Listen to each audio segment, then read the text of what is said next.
Die Landweiber kochen für die Uschi nur mal das, was ihr die Köchin beibracht hat.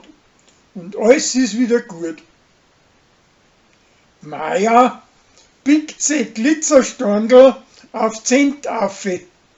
Aber Sarah und Tina rennt ihr das wieder raus, weil es nicht gesund ist. Danach schenkt's am Josef einen alten Bierkrug und findet hinterher raus, dass der 200 € wert ist. Drum hätt's ihn gern wieder zurück, aber unversehens haut's ihn zusammen, dass er hier ist. An Gregor sein Handy, da kennt ihm sein Fratzen nimmer, bis er nachher dahinter kommt, dass sein preisische Gspusi das auf ihrer Fratzen umgestellt hat, weil sie am Tratzen möchte.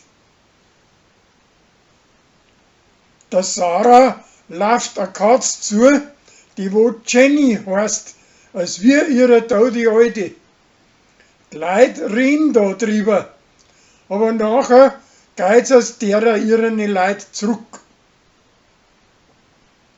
Der Charlie und Tina verstehen sie falsch, aber das lässt sie wieder grad biegen. Der Hubert erreicht mit seinen Affikaten, dass die preisische Mutter von seinen preisischen Diebs bangert, bloß halber so viel zurückzahlen muss. Und von dem schenkt er ihr auch nur die Hälften und den Rest als Kredit ohne Zinsen.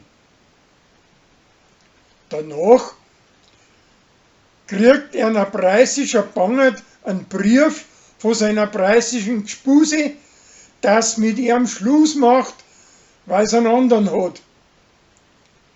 Er möchte deswegen jetzt gleich auf Peru umfliegen und nach dem Rechten schauen.